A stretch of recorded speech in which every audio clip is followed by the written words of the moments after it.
Modern physics के अपन ने देखा था कि जो लाइट होती है, लाइट आती है प्लेट पे गिरती है और फिर उससे इलेक्ट्रॉन निकलते हैं, यही पढ़ा था अपन ने। यहाँ पे गेम थोड़ा उल्टा है थोड़ा थोड़ा उसा ही मॉडर्न फिजिक्स जैसा ही, फोटो इलेक्ट्रॉनिक इफेक्ट जैसा फील आएगा तुमको।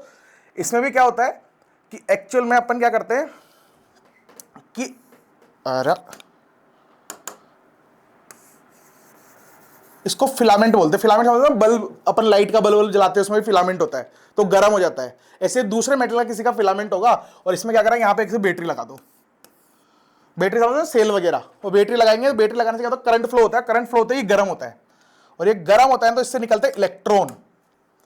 बहुत ज्यादा अपन इसको एनर्जी देते जा रहे हैं, हीट भी एनर्जी की एनर्जी मिल रही है। एनर्जी के बाद क्या होगा, इलेक्ट्रॉन एक्साइट होगा और आयनाइजेशन एनर्जी तक चला जाएगा और उसकी ऑर्बिट से बाहर निकल जाएगा, पूरे एटम से बाहर निकल के आ जाएगा, तो इलेक्ट्रॉन बाहर निकलेंगे। तो इलेक्ट्रॉन बाहर निकल रहे, इतनी फील आ रही है तुमको। मैंने इसको करंट दिया है, यहां बैटरी दी, बैटरी लगाई, बैटरी की वजह से करंट आएगा, करंट आने की वजह से, करंट वैसे हायर पोटेंशियल तो लोअर पोटेंशियल जाता है, तो करंट ऐसे आएगा इसमें, ठीक है। करंट का डायरेक्शन तुम्हें लोड नहीं लेना, मैं बस गलत नहीं बनाना चाहता इसलिए। तो ऐसे करंट बहेगा और ये फिलामेंट गर्म होगा, गर्म होने के बाद इसमें से इलेक्ट्रॉन बाहर निकलना शुरू होंगे, सही है।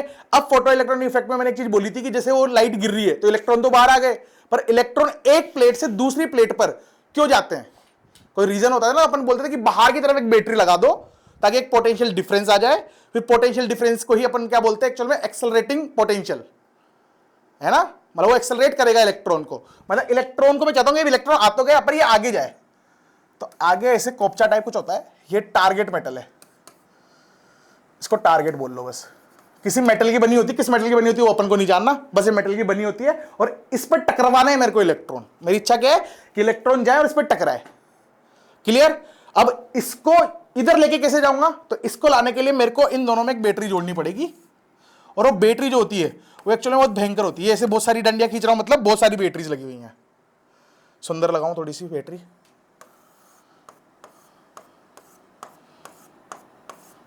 ऐसे, मतलब बहुत बड़ी बैटरी लगाई है। इसका पोटेंशियल क्या है, वी नोट, वोल्ट में इसको मेजर करते हैं ना, बैटरी का पोटेंशियल कैसे नापते हैं, वी नोट से, सही। अब ये वी नोट आया तो वी नोट की वजह से क्या आएगा इसमें, ऑब्वियसली बात है, इधर की तरफ पॉजिटिव चार्ज आ जाएगा, इधर नेगेटिव चार्ज आ जाएगा। समझ समझाया था एक्चुअल में इलेक्ट्रिक फील्ड आती है, पर इलेक्ट्रिक फील्ड अपन ने पढ़ी नहीं, तो तुम तो ऐसे समझो कि इस तरफ पॉजिटिव चार्ज आ जाएगा पूरा और इस तरफ नेगेटिव चार्ज आ जाएगा, और इन चार्ज की वजह से इलेक्ट्रिक फील्ड आती है, पर अपन को नहीं समझना, अपन को ये समझना कि पॉजिटिव चार्ज नेगेटिव चार्ज को अपनी तरफ खींचेगा, खींचेगा, बिल्कुल मुंडी हिलती रहनी चाहिए भाई। अब ये इसको खींचेगा तो खींच के इलेक्ट्रॉन को इस पे लेके जाएगा यहां पर। अब ये टकराएंगे, कैसे भी टकराएंगे वो देखेंगे अपन, पर मेरे को ये समझ में आ गया कि मैंने बैटरी लगाई, बैटरी लगा के ये फिलामेंट था, इसको गर्म करा, इसकी वजह से इलेक्ट्रॉन निकल के आए सरफेस पे, फिर मैंने बाहर बड़ी बैटरी लगा दी जो बैटरी इन इलेक्ट्रॉन को खींच के इधर लेके जाएगी प्लस वाले की तरफ। चमका गया यहां तक सबको, सबको चमकाना बस। अब ये यहां जाएगा, टकराएगा, और ऑब्वियसली बात है कि जब ये कोई मेटल होगा तो इसमें एटम्स वगैरह भी होंगे, तो इलेक्ट्रॉन जाके वहां पे कोलाइड करेंगे, तो कुछ इलेक्ट्रॉन जब टकराएंगे तो एनर्जी रिलीज करेंगे, है ना। तो दो तरीके से काम होता है, एक तो क्या इसमें जब टकराएंगे तो इसमें हीट में कन्वर्ट हो रहा होता है, मैक्सिमम इलेक्ट्रॉन क्या करेंगे इसमें टकराएंगे तो हीट एनर्जी प्रोड्यूस करेंगे और कुछ एनर्जी फोटोन की फॉर्म में निकलेगी, सही है। कुछ एनर्जी ने क्या करा, हीट में कन्वर्ट हो गई, मतलब इलेक्ट्रॉन टकराने से एनर्जी बनी होगी, इसमें काइनेटिक एनर्जी आएगी ना। इतना समझ में आ रहा है तुमको। ये यहाँ पे रेस्ट में जैसे मैंने ये लगाया तो इधर इस पे एनर्जी इधर की तरफ ये बक्के जाएगा, कितने से बक्के जाएगा तो मैं बोलूँ जस्ट टकराने के पहले इसमें जो काइनेटिक एनर्जी होगी, इसकी फाइनल काइनेटिक एनर्जी बोल दो कितनी होगी, ई इंटू वी नोट। ये समझ में आया कैसे लिखा मैंने।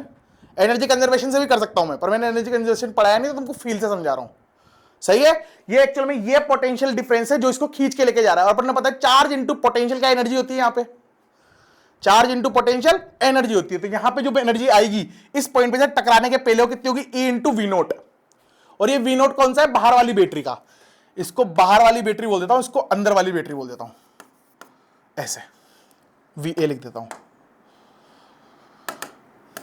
कंफ्यूज नहीं होना, ये ध्यान रखना पड़ेगा कि कौन सी बैटरी कहां पे लिखी थी मैंने। तो ये बैटरी है अंदर वाली और ये बैटरी है बाहर वाली। बाहर वाली बैटरी की वजह से इलेक्ट्रॉन पर एक्सेलरेशन आया, मतलब उसको खींचने का फोर्स मिला, एक तरह से खींच के कहां पे गई, यहां पर। कितनी काइनेटिक एनर्जी मिली, ई इंटू, ई क्या है चार्ज, इंटू पोटेंशियल। पोटेंशियल कौन सी बैटरी का है, बाहर वाली का। ये ध्यान रखना है, पोटेंशियल कौन सी बैटरी का है, बाहर वाली का। क्लियर यहां तक। तो ये इलेक्ट्रॉन आया, आके इस पर टकराएगा, टकराने के बाद क्या हो, मैक्सिमम तो हीट में कन्वर्ट हो जाएगी एनर्जी।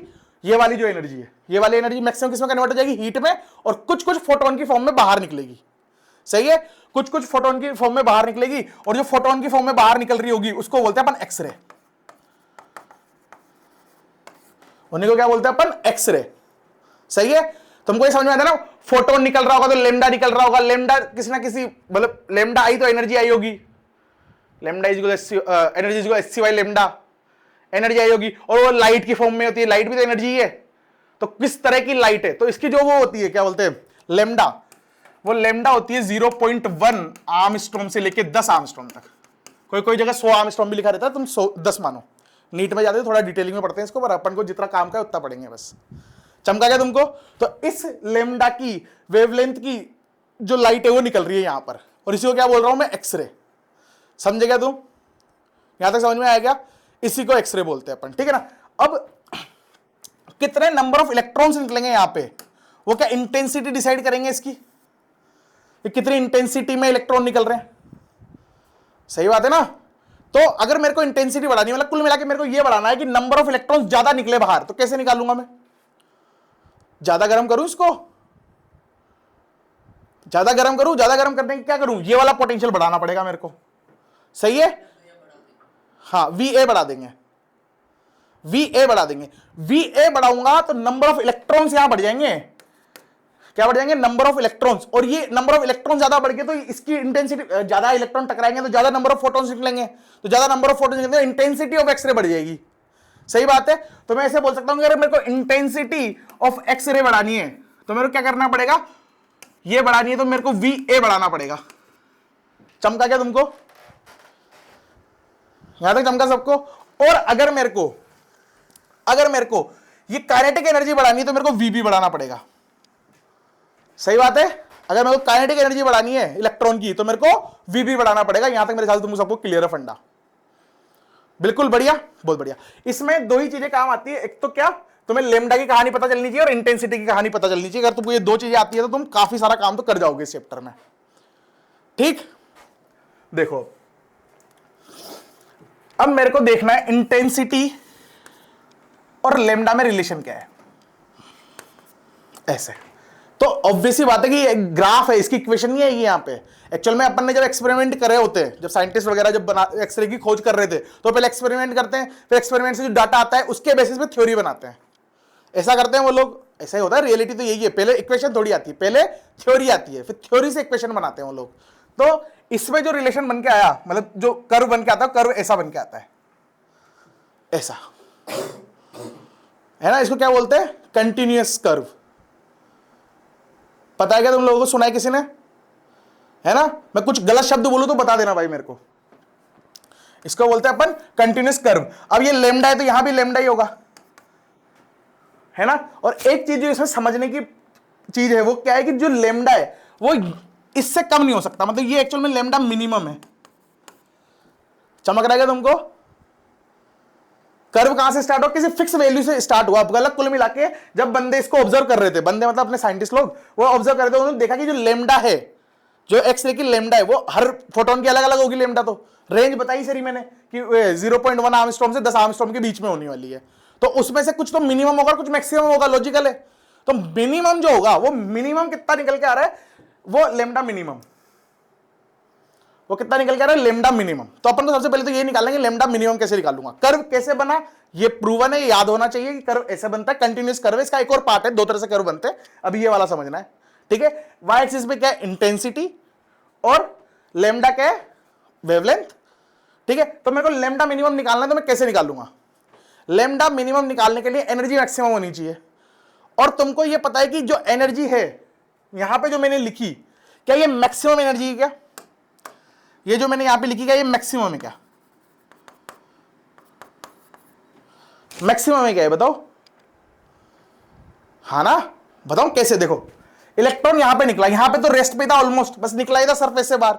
फिर क्या हुआ? इस पोटेंशियल की वजह से पॉजिटिव चार्ज को खींचना शुरू किया, तो जैसे जैसे खींचता रहेगा स्पीड बढ़ती हुई जाएगी इसकी। एक कांस्टेंट एक्सेलरेशन आया, कांस्टेंट फोर्स है, समझ रहे हो ना। Electrostatic constant force, plus charge negative charge को अट्रैक्ट कर रहा है तो एक फोर्स लग रहा होगा, है ना। फोर्स बोलते हैं, इलेक्ट्रोस्टैटिक फोर्स बोलते हैं उसको। अब वो फोर्स कांस्टेंट है तो कांस्टेंट एक्सेलरेशन आ रहा होगा, और अपन ने काइनेमेटिक्स में पढ़ा कि कांस्टेंट एक्सेलरेशन आ रहा है तो स्पीड बढ़ रही होगी लगातार। सही बात दोस्त। अब ये किसकी स्पीड बढ़ रही होगी तो इस पॉइंट में जहां पे ठप्पा खाने वाला है वहां पे स्पीड मैक्सिमम होने वाली है। अगर स्पीड मैक्सिमम होगी तो उस जगह काइनेटिक एनर्जी भी तो मैक्सिमम होगी, क्योंकि हाफ एम वी स्क्वायर होता है और काइनेटिक एनर्जी के बराबर क्या है, ई इंटू वी बी।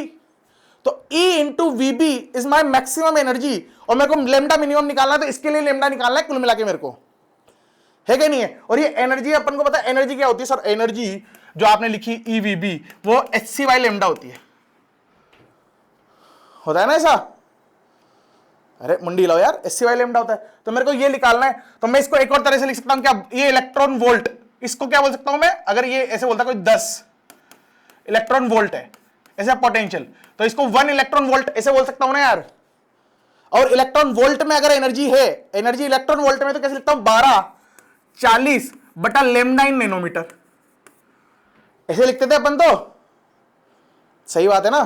तो इस पूरे को मैं V B in electron volt भी तो लिख सकता हूं, लिख सकता हूं ना सौम्या, समझ में आ रहा है तेरे को।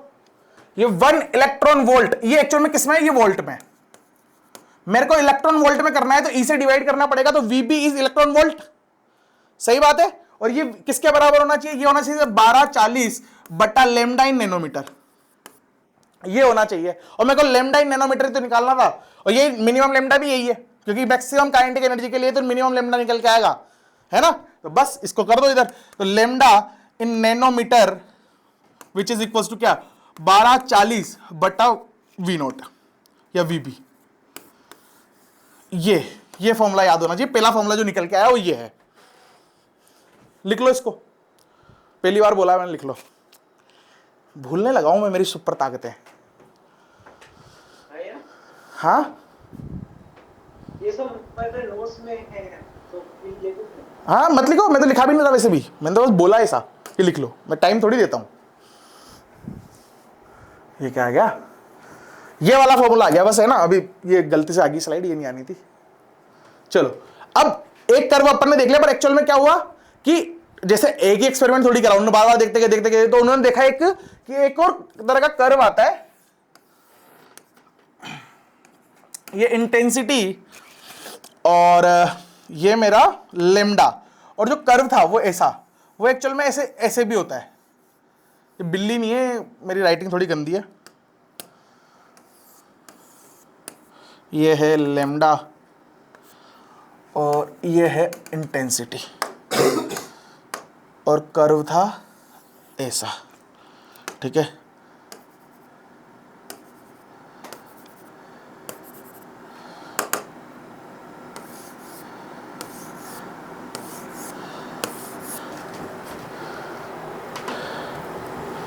एक्चुअल में पूरे ऐसे वर्टिकल जैसे होते हैं, यूं।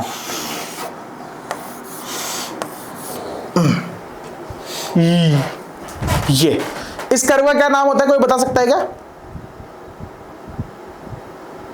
अमन सो रहा है क्या तू? क्या नाम होता है इस कर्व का? हाँ ये डाउनवर्ड है, डाउनवर्ड पैराबोला। अबे नहीं, इस कर्व को क्या बोलते हैं, मॉडर्न फिजिक्स की बात कर रहा हूं।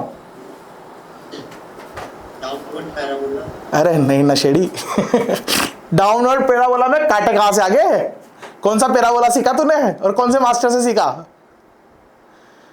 वैसे नहीं बोलना चाह रहा था मैं। इस कर्व का नाम होता है, जो मैं भी भूल चुका हूं, अरे मेरे नोट्स का रजिस्टर था ना, कहां गया हो, घुमा दिया?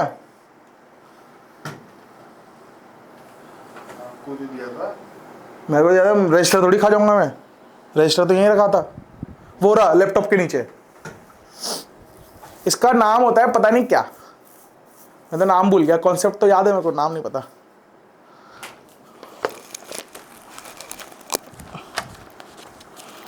इसका नाम होता है, हे भगवान क्या नाम होता है इसका, इसमें भी नहीं लिख रखा नाम।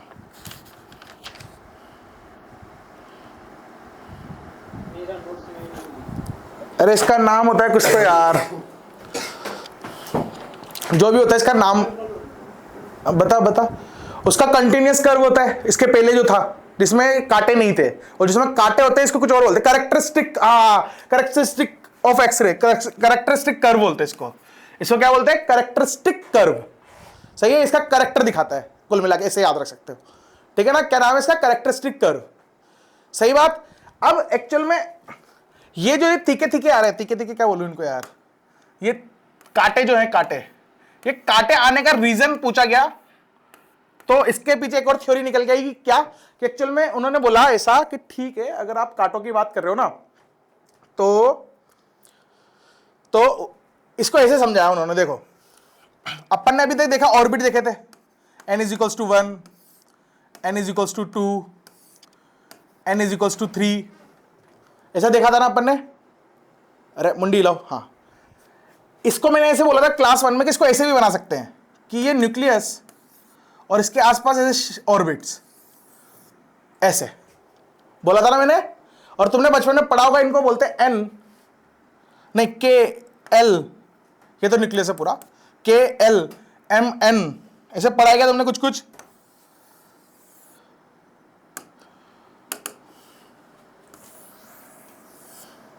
KLM बड़ा M होता है, फिर N,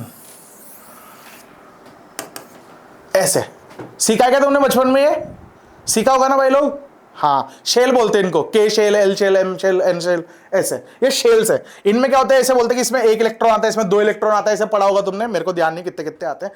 तो एक्चुअल में उन्होंने क्या बोला कि जब आप वो गिरा रहे हो इलेक्ट्रॉन, इलेक्ट्रॉन आ रहा है आके जब मेटल सरफेस से टकरा रहा है, इससे कहां गया वो, इससे जब टकरा रहा है तो इसमें एटम होंगे, तो टकरा के एटम के अंदर क्या हो रहा है वो बताना चाह रहा हूं मैं तुमको कुल मिला के, कि मेटल सरफेस के अंदर क्या कहानी है वो। तो जब इलेक्ट्रॉन आया और इलेक्ट्रॉन आके ऐसे बहुत कम चांसेस है, पर कुछ कुछ चांसेस ऐसे हो सकते हैं ना कि वो आके सीधा इलेक्ट्रॉन को ही बचीट दे ले, मतलब सीधा इलेक्ट्रॉन पे जाके टकराए। और इलेक्ट्रॉन पे टकराया तो हो सकता है कि जैसे ही इलेक्ट्रॉन पे टकराया तो हो सकता है इलेक्ट्रॉन बाहर ही निकल गया हो, भाई सटक गया हो, ये है ना, ऐसे चांसेस तो है ना, कुछ भी हो सकता है, सीधा निकल गया हो। अपन ने देखा होगा वो रदरफोर्ड, वो गोल्डन फिल्म में उसने एक्सपेरिमेंट किया था रदरफोर्ड ने, उसने बोला था कि कुछ तो सीधे निकल गए, कुछ टकरा के आगे उसने हीलियम पार्टिकल टकराया था, अल्फा पार्टिकल जिसको बोल रहे थे, यहाँ इलेक्ट्रॉन टकरा रहे हैं। सीन तो वैसा ही कुछ कुछ है क्या नहीं है। तो कुछ कुछ चांसेस तो ऐसे होंगे कि इलेक्ट्रॉन से टकराया और इस इलेक्ट्रॉन को फ्री कर दिया इसने, यहां से निकाल दिया, तो यहां पे क्या बनी होगी, वैकेंसी। क्या बनी होगी यहां पे, वैकेंसी, सही है, वैकेंसी बन गई। अब जब वो इलेक्ट्रॉन यहां से निकला होगा तो उसने कुछ एनर्जी रिलीज करी होगी वापस से, अरे हाँ ना। और मेरे को चाहिए कि ये जो टकराने के चांसेस है वो बढ़ जाए, तो कैसे बढ़ेंगे, ऑब्वियस ही बात है कि ऐसे टकरा के इलेक्ट्रॉन निकालने की प्रोबेबिलिटी बहुत कम है। इतना समझ में आता है क्या तुमको, रदरफोर्ड एक्सपेरिमेंट उससे रिलेटेड है, बहुत कम प्रोबेबिलिटी की जाके एकदम सटीक वार करे उस पर, सटीक टकराए। और अगर मेरे को प्रोबेबिलिटी बढ़ानी है तो मैं क्या करना पड़ेगा, नंबर ऑफ इलेक्ट्रॉन ज्यादा फेंकने पड़ेंगे यार। अरे समझ रहे हो ना, ज्यादा इलेक्ट्रॉन फेंकूंगा तो हो सकता है ना लग जाए। बाकी अगर मेरे को 5 इलेक्ट्रॉन है और मेरे को बोलता है कि वहां जाके हेडशॉट मारना है, थोड़ी मार पाऊंगा, बहुत कम चांसेस है उसके। पर वहीं हो कि मेरे पास बुलेट गन और अंटशंट गोलियां मार सकता हूं, तो हो सकता है कि मैं निपटा दूं सामने वाले को। वैसा सेम सेम केस है यहां पे। तो जब ये ऐसे टकराएगा तो इंटेंसिटी बढ़नी चाहिए, और यहां पे ग्राफ में तू अगर देखेगा ध्यान से तो इन जगह पे इंटेंसिटी बढ़ी हुई है, समझेगा तुम, इन पॉइंट्स पे इंटेंसिटी बढ़ी हुई है, क्लियर। तो उन्होंने ऐसे बोला कि कहीं जाके कभी तो ऐसे एकदम हेड टू हेड कोलिजन होगा, मतलब टकराएगा तो खतरनाक तरीके से टकराएगा, तो वो इलेक्ट्रॉन निकलेगा, इलेक्ट्रॉन निकलेगा तो कुछ कुछ एनर्जी निकालेगा, और इंटेंसिटी बढ़ानी चाहिए, इलेक्ट्रॉन निकालना है, तो इसलिए कुछ कुछ जगह पीक बने हुए हैं। चमका तुमको यहां तक, है ना। और एक और बढ़िया बात कि ये जब इलेक्ट्रॉन निकला तो यहां वैकेंसी बनी। अब ये वैकेंसी को फुलफिल कौन कर सकता है, बहुत सारी प्रोबेबिलिटी है। क्या कि एक तो सीधा ये वाला जो इसमें जो एल वाले में जो इलेक्ट्रॉन था वो इसको जाके फुलफिल कर दे, हो सकता है ना ऐसा, सबका ध्यान बोर्ड पे भाई, हो सकता है ऐसा कि एल वाले में जो इलेक्ट्रॉन था वो जाके इस वैकेंसी को भर दे, या फिर ऐसे हो सकता है कि एम वाला आ जाए, कोई भी आ सकता है ना, एम वाला आ जाए ऐसे करके वो इसको भर दे, भर सकता है ना, सही बात है। तो के जस्ट पहले आता है एल, ऐसे समझना, के जस्ट पहले आता है एल। तो अपन इसको बोलते हैं कि जैसे के वाली वैकेंसी के हो, जो के में वैकेंसी बनी इसको किसने भरा, एल ने, तो मैं बोलूंगा के अल्फा। इसको क्या बोलते हैं अपन, के अल्फा। टर्मिनोलॉजी याद होनी चाहिए। के अल्फा का मतलब क्या है कि पहली बात तो जो वैकेंसी बनी हो किसमें बनी, के में, सही है, और उसको फुलफिल किसने करा, एल वाले इलेक्ट्रॉन ने। चमका तुमको ऐसे। अगर मैं लिख दूं एल के बीटा, इसका मतलब क्या है कि वैकेंसी किसमें बनी, के में, और उसको फुलफिल किसने किया, एल के दूसरे वाले ने, मतलब एम ने फुलफिल किया उसको। चमके तुम। ऐसे के गामा भी बोल सकते हैं। हाँ आ रही है ना, हाँ आ रही आ रही, कोई लोड नहीं है, मत छेड़। आवाज आ रही है ना सबको सही से, है ना। ऐसे के गामा भी बोल सकते हो, तुम्हारे के अल्फा बीटा तक ही आता है, पर गामा अपन ने, चलो ठीक है, क्या ही दिक्कत हो जाएगी, इसको पढ़ लेंगे। तो मेरे को क्या पता है, वैकेंसी किसमें बनी, के में, फुलफिल किसने करा भाई साहब, ये गामा वाले ने, मतलब एम के बाद कौन आता है, एन, तो एन ने फुलफिल किया उसको। तो अगर के अल्फा, के बीटा, के गामा लिखा होगा तो तुमको चमक जाएगा क्या हो रहा है वहां पे, चमक जाएगा ना सबको, क्लियर फंडा, बढ़िया। ऐसे के की जगह अगर एल लिखा हो तो मैं लिख दूं, अगर मान लो एल अल्फा, इसका तात्पर्य क्या है, एल में वैकेंसी है, उसको फिल करेगा। हाँ एम से एल में जा रहा है। हाँ, एम से एल में जा रहा है, और वैकेंसी किसमें बनी है, एल में, सही है। मतलब बाहर से जो इलेक्ट्रॉन आया वो टकराया किस पे, एल वाले इलेक्ट्रॉन में, और उसने एल वाला इलेक्ट्रॉन निकाल दिया, और उसको जो वैकेंसी बनी उसको फुलफिल किसने किया, एल के जस्ट पहले वाले ने, मतलब एम ने। चमक गया क्या तुम लोगों को यहां तक फंडा, बिल्कुल बढ़िया, क्लियर फंडा सबको। मीटिंग एंड होने वाली है वैसे तो, पर अपन आगे बढ़ते हैं, एंड हो जाएगी दोबारा चालू कर लेंगे। चलो अब उस डायग्राम को वैसे समझना थोड़ा कॉम्प्लिकेटेड है, तो अपन एक बार ऐसे भी समझ ही लेते हैं कि ये है sir n is equals to 1, n is equals to 2, n is equals to 3, n is equals to 4, या फिर ऐसे भी लिख देता हूं यहां पे के एल एम एन। तुमको एक चीज पता है क्या, ये कि जो बोर्ड्स में जो अपन ने पढ़ा था वो सिर्फ हीलियम मेटल के लिए एलिजिबल है, hydrogen atom, sorry hydrogen like atom होते हैं ना, उनके लिए है, मतलब एक इलेक्ट्रॉन होना चाहिए कुल मिला के, सही है। प्रोटॉन तो अपने लिथियम प्लस 2 भी देखा था, तो लिथियम प्लस 2 हाइड्रोजन थोड़ी है, अपन ने उसमें क्या करा, 2 इलेक्ट्रॉन निकाल दिया, एक इलेक्ट्रॉन बना दिया। तो जब एटम में एक इलेक्ट्रॉन होता है तो बोर्स मॉडल वाले फॉर्मूले चिपक जाते हैं, जब नहीं होता तो ऐसा कहानी है, ये जनरल कहानी है, ये बोर्स के रूल नहीं लगेंगे यहाँ पे, ये ध्यान रखना है ना।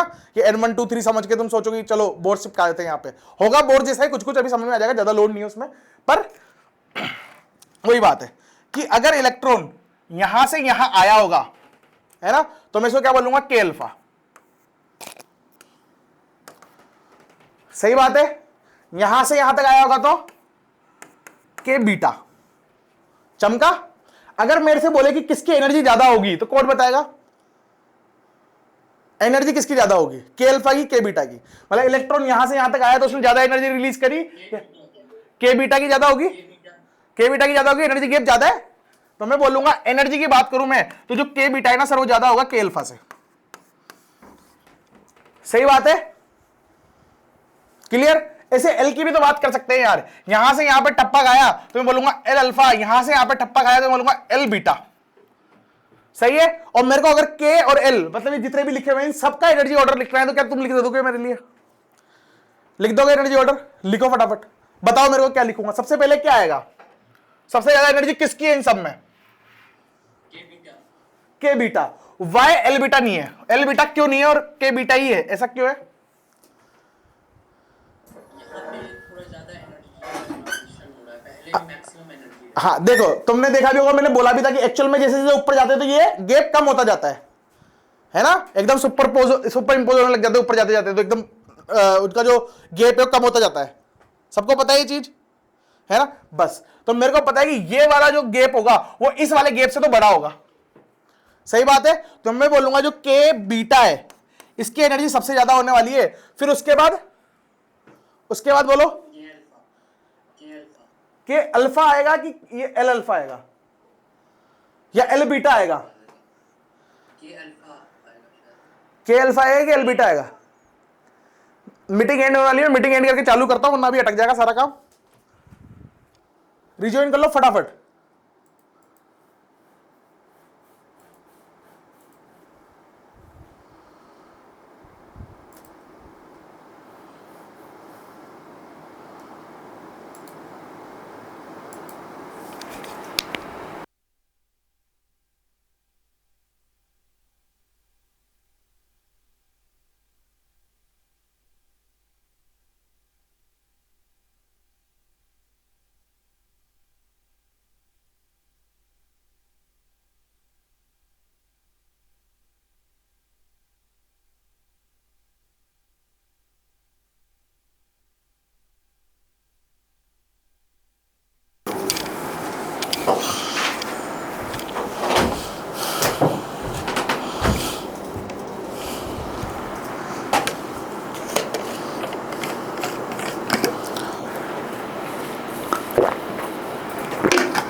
हाँ बताओ, यहां पर दो चीजें आ सकती है, एक आ सकती है के अल्फा और एक आ सकता है एल बीटा।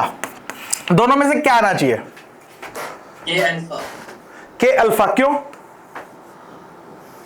देखने से तो भैया पता चल रहा है ना कि ट्रांजिशन थोड़ा सा ज्यादा बड़ा है, क्योंकि ऊपर में वो सेट ऑर्बिट सटे के अल्फा ये रहा और एल बीटा ये इतना बड़ा है दिखने में, तो मतलब तो क्या आना चाहिए? भैया, लेकिन n बराबर 1 पे एनर्जी तो सबसे ज्यादा ना होगी। एनर्जी गैप की बात चल रही है, वैसे एनर्जी बराबर 1 की बात नहीं चल रही, एनर्जी गैप, इन दोनों की एनर्जी गैप, इन दोनों का एनर्जी गैप, एनर्जी गैप है ना। एक्चुअल में तुम ये देखो, बोल तो सही रहा है, आएगा के अल्फा ही, पर के अल्फा क्यों आएगा वो रीजन नहीं समझा पा रहा तू मेरे को अभी तक। कोई और बता सकता है के अल्फा क्यों आएगा?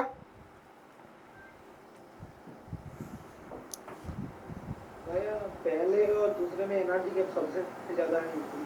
एक्चुअल में बताऊं, तुम कंफ्यूज क्यों हो रहे हो? तुम इनको देख रहे हो कि ये दूर कितना है। एक्चुअल में अपन ने जब वैल्यूज निकाली थी तो तुम वहां से गैप निकालोगे, जैसे एक क्वेश्चन कराया था मैंने, ये है मान लो के L M N O P. वैसे ये वाले एनर्जी हो यहाँ पे ये जरूरी नहीं है, ये वाली एनर्जी वहां पे हो वो जरूरी नहीं है, वो समझाने के लिए बस बता रहा हूं। तो इन दोनों का एनर्जी गैप निकालोगे और इसका निकालोगे तो इसका ज्यादा ही होता है इन दोनों से भी, है ना। तो रीजन क्या है कि के अल्फा का ही गैप ज्यादा है, वो दिख अपन को वैसा रहा है विजिबिलिटी में, पर रियलिटी में क्या है, के अल्फा का ज्यादा है। अरे कंफ्यूज तो नहीं हो ना तुम लोग? नहीं समझ आया। सबको समझा ना, बढ़िया। तो क्या आएगा इसके बाद? एल बीटा नहीं आएगा, के अल्फा आएगा।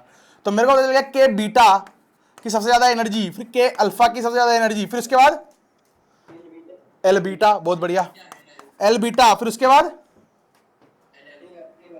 L alpha. ये एनर्जी ऑर्डर है, ये क्या है? Energy order. सही है? क्लियर सबको? बढ़िया, शाबाश। अब थोड़े थोड़े ऐसे समझो कि दो कर्व पढ़ लिए अपन ने, एक पढ़ा आई वर्सेस लेमडा, जिसमें कंटिन्यूअस कर्व जिसको बोला था अपन ने, और एक पढ़ा कैरेक्टरिस्टिक कर्व ऑफ एक्सरे, ये था लेमडा और ये था आई, और ये कर्व था कैसा, यहां टच है, ये यहां टच है। भाई ड्राइंग थोड़ी सी इग्नोर करना, ऐसी ये ड्राइंग तो कुछ नहीं कर सकता मैं इसका। मेरे को एक चीज बताओ, एक था VA और एक था VB। पहले मैं VA की बात करता हूं, अगर मैं VA बढ़ाऊंगा तो क्या बढ़ेगा? नंबर ऑफ इलेक्ट्रॉन्स बढ़ेगा, मतलब इंटेंसिटी बढ़ेगी। नंबर ऑफ इलेक्ट्रॉन मतलब इंटेंसिटी बढ़ेगी, बढ़िया। तो अगर मैं नंबर ऑफ VA बढ़ाता हूं तो ये कर्व थोड़ा ऊपर की तरफ जाने लगेगा, बस इंटेंसिटी की वैल्यू बढ़ेगी ना इसमें यार, है ना। तो अगर ये बढ़ाऊंगा तो कर्व ऊपर जाएगा, अगर मैं VB बढ़ाऊंगा तो काइनेटिक एनर्जी काइनेटिक एनर्जी बढ़ेगी। काइनेटिक एनर्जी बढ़ने से क्या लेमडा पे फर्क पड़ेगा? हाँ लैम्डा कम होगा, बढ़ेगा ना, बिल्कुल, मतलब फर्क पड़ेगा ना, क्योंकि E इंटू VB तो था, तो लेमडा कम या ज्यादा होगा। अगर मैं VB बढ़ाता हूं, जैसे पहले मान लो VB था, फिर मैंने VB डैश कर दिया, और मेरे को पता है VB डैश जो है वो बड़ा है VB से, तो इस ग्राफ में क्या चेंजेस आएगा?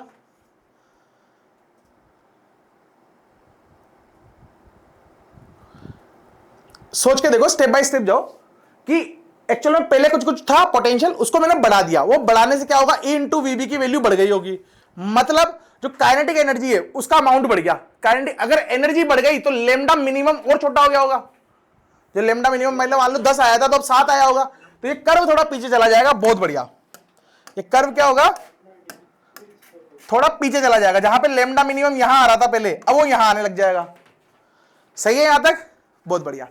ये वाले अगर मैं इनमें बोलूं तो ये एक्चुअल में कौन से वाले लेवल्स होंगे?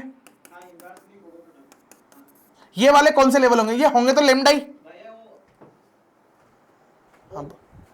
के अल्फा के बीटा जो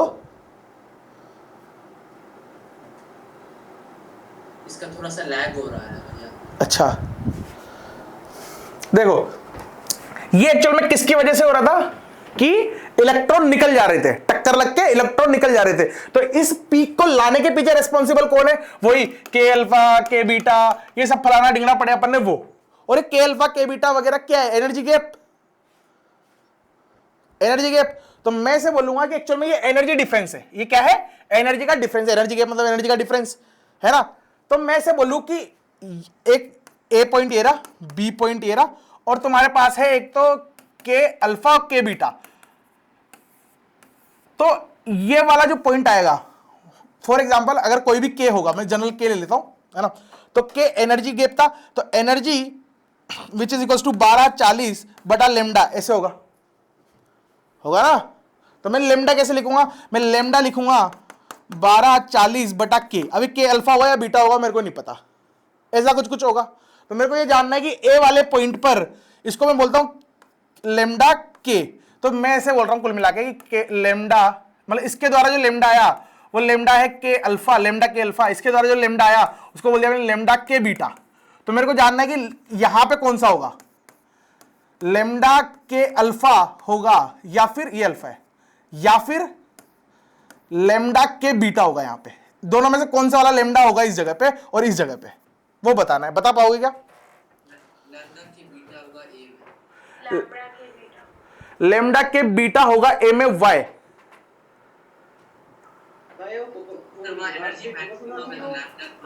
देखो हाँ, क्योंकि एनर्जी ज्यादा है तो के बीटा की एनर्जी ज्यादा होगी, बट लैम्डा इनवर्सली है। बहुत बढ़िया, क्लासिक, शाबाश, चमका तुमको।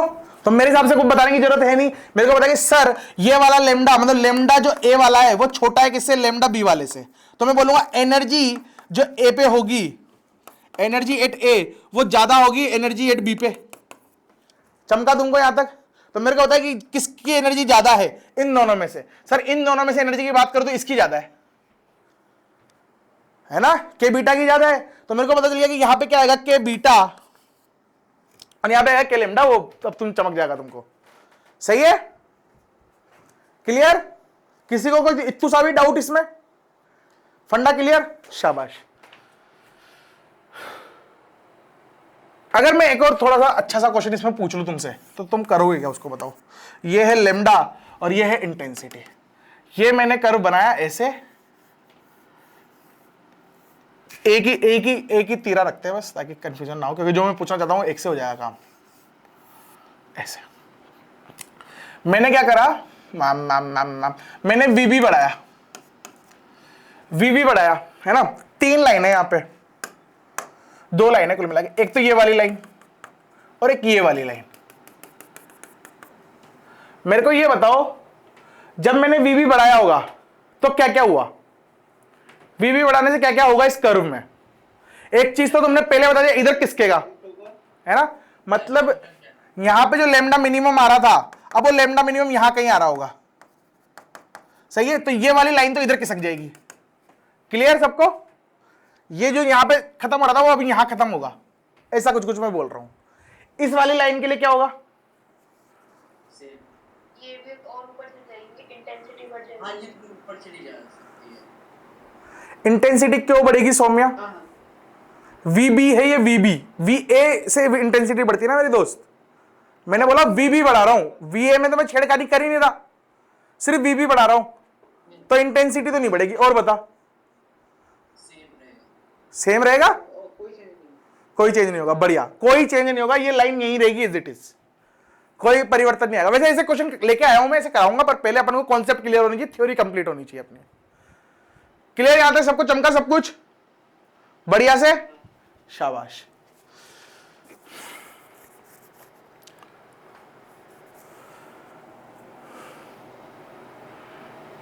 ये वाला बता दिया, ये बच रहा है। अब एक चीज समझो, यहां पे जो ये एनर्जी गैप है, ये एनर्जी गैप निकालूंगा कैसे? तो एनर्जी गैप का एक फॉर्मूला अपन ने बोर्स मॉडल में पढ़ा था। वो क्या था फॉर्मूला? वो फॉर्मूला था सर 13.6 इंटू जेड का square upon N square. Sorry, energy gap की बात थी, तो ये 1 अपॉन एन छोटे वाले का स्क्वायर प्लस 1 अपॉन एन बीटे बड़े वाले का स्क्वायर। ये एनर्जी गैप है। एनर्जी गैप तो प्लस होता है, एनर्जी गैप तो प्लस होता है। मैंने पहले माइनस लिख के कराया रखा है क्या? प्लस ही तो लिखा होगा। मैंने एक्चुअल में दोस्त मेरी बात समझ भाई, तुम तो मेरा बीपी बढ़ा दिया। मैंने क्या बोला था, मैंने ऐसा बोला था कि जो एनर्जी होती है -13.6 into Z square upon N square, ये सीखा था अपन ने। फिर अपन ने बोला था कि एक n1 माइनस n2 करना है, और अपन को पता था जो n2 था वो बड़ा था n1 से। ये कहा था मैंने, ऑर्बिट की एनर्जी की माइनस करने की बात कर रहा हूं। तो मेरे को देख क्या करना था, मेरे को माइनस बड़ा वाला माइनस छोटा वाला करते जब भी एनर्जी डिफरेंस निकालते तो बड़ा वाला माइनस छोटा वाला मतलब n2 माइनस n1 करूंगा मैं कुल मिला के। सबको चमकता है ऐसा, चेंज इन एनर्जी तो फाइनल माइनस इनिशियल, ऐसे करते तो फाइनल एनर्जी तो n2 पे चला गया था, फिर n1। तो जब मैं निकाल रहा था एक माइनस आना था, इसलिए तो जब अपन ने फॉर्मूला लिखा था चेंज इन एनर्जी का, ये क्या लिखा था 13.6 प्लस था यहाँ पे जेड स्क्वायर, अब यहाँ पे 1/nc का स्क्वायर, छोटे वाले का स्क्वायर। क्यों बोला था छोटे वाले का स्क्वायर, क्योंकि मैंने बोला याद भी रखना, क्योंकि माइनस एडजस्ट कर दिया अपन ने अंदर, इस वजह से छोटा वाला माइनस बड़ा वाला होता है। नहीं तो होना तो बड़ा वाला माइनस छोटा वाला चाहिए था ना, अगर आगे माइनस ही रखना था तो। बुझे क्या तुम लोगों को कुछ भी? हाँ, दिस माइनस n बड़े वाले का स्क्वायर ऐसा होता है। तो जब चेंज इन एनर्जी लिखता हूं जब तो प्लस आता है। अरे तुमको ये क्लियर है ना, यहां पे गड़बड़ तो नहीं है ना, कंफ्यूज तो नहीं हो ना तुम फॉर्मूले में? चलो अब इसमें क्या करा, इसमें उन्होंने कुछ छेड़खानी नहीं करी। क्या थोड़ा रिपीट कर दो ये ना, सर के ऊपर से चला है वो लास्ट 2 लाइन आपको बताइए। मेरे दोस्त, मैं बस यही बोल रहा हूं कि जब अपन पहले ऐसे निकालते थे, ये मान ले n = 1 है और ये n = 2 है, सॉरी यहां पे लिख ले n = 2 है, तो मैं एनर्जी निकालता था। एनर्जी कब निकाल रहा था, जब वो यहां से फोटोन जंप मार के यहां चला गया, ऐसा कुछ कुछ। तो एनर्जी गैप कैसे निकाल रहा था मैं, इसकी एनर्जी माइनस इसकी एनर्जी, ऐसे निकालता था ना। तो इसकी एनर्जी तो मतलब पहले n2 माइनस n1 होना चाहिए था ना, फिर इस फॉर्मूले में n2 माइनस n1, पर n2 माइनस n1 नहीं होकर n1 माइनस n2 होता है। क्यों? क्योंकि जो माइनस था बाहर का उसको अंदर ले गए थे अपन। अरे क्लियर है ना भाई, है ना? हाँ बस, अब यही फॉर्मूला है डिट्टो, बस इसमें क्या चेंज करा, इसको लिख दिया उन्होंने z माइनस बी का स्क्वायर, इस पूरी टर्म को रिप्लेस कर दिया इस टर्म से, बस ये फॉर्मूला है। ये रहा मैं निकाल के आऊं। और काय का फॉर्मूला है, एनर्जी का। काय का फॉर्मूला है, एनर्जी का, जो अपन एनर्जी खेल रहे थे ना अभी, वो वाली एनर्जी है। समझिए क्या तुम लोग? के शेल के लिए बी की वैल्यू 1 होती है और एल शेल के लिए बी की वैल्यू 7.4 होती है। ये बी जो लिखा हुआ है z माइनस बी है ना, तो बी की वैल्यू हमेशा क्वेश्चन में गिवन रहेगी, लोड नहीं लेना, बस कुछ कुछ क्वेश्चन से मैंने टाप के यहां पे लिख दी कुल मिला के। अपन को याद बी की 2 वैल्यूज अपन को याद रख लेनी, क्या? क्योंकि अल्फा बीटा से ज्यादा कभी गामा तक जाएगा नहीं हो, है ना जेई एडवांस जाएगा ना जेई मेन जाएगा। तुमको पता है कि बी की वैल्यू 1 होगी कब, जब के की बात कर रहा हूँ, और बी की वैल्यू होगी 4.5 सॉरी 7.4 कब, जब मैं एल की बात कर रहा हूँ। बुझे तुमको? बुझे कुछ? बुझे भाई लोग? बस ये है, इतना सा तुम्हें आता है, तुम एक्स्ट्रा के सारे क्वेश्चन कर लोगे।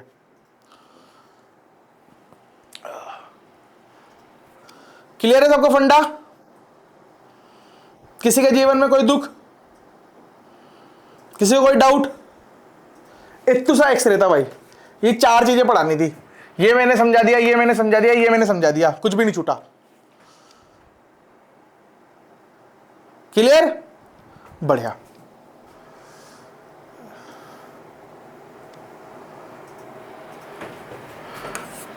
ये है ना, एक चीज और आती है यहां पे, ये मूसले।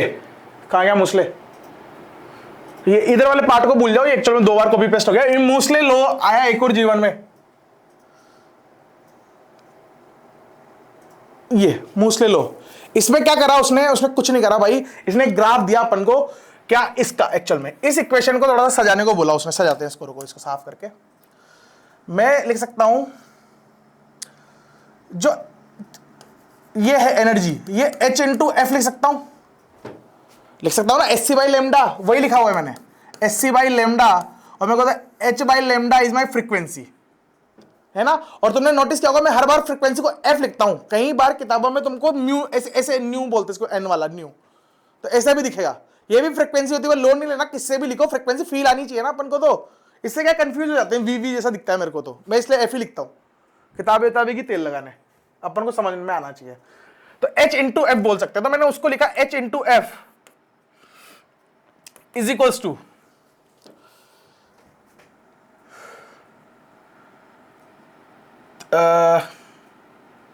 इसको लिखो तुम 13.6 जो है उसको नीचे ले जाओ, मतलब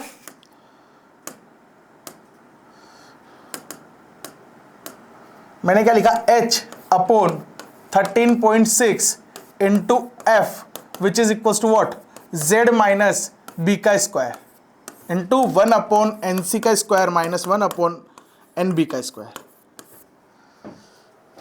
ऐसे लिख दिया मैंने, सही है, क्लियर है फंडा। और इससे भी बढ़िया इसको ऐसे अरेंज कर लो तो तुमको जल्दी विजुअलाइज हो जाएगी चीज, क्योंकि एक्चुअल में को एक कांस्टेंट मानना है ताकि मैं रिलेशन बना सकूं स्ट्रेट लाइन में, स्ट्रेट लाइन बनेगा ये एक्चुअल में। इसको ऐसे कर लो, मेरे को चाहिए फ्रीक्वेंसी में, तो फ्रीक्वेंसी को इधर छोड़ देता हूं और 13.6 अपॉन नीचे क्या आ जाएगा h। यहां तक क्लियर है। r एक बार मैंने r लेके आया था, ऐसे कुछ किया था मैंने, पूरा ऐसा नहीं किया था, मतलब 80 से पूरे से डिवाइड किया था। और ये वाली जो बसड़ है 1 अपॉन एन सी का square minus 1 upon N B का स्क्वायर, ये इस पूरे को मैंने बोल दिया a into Z minus B का स्क्वायर।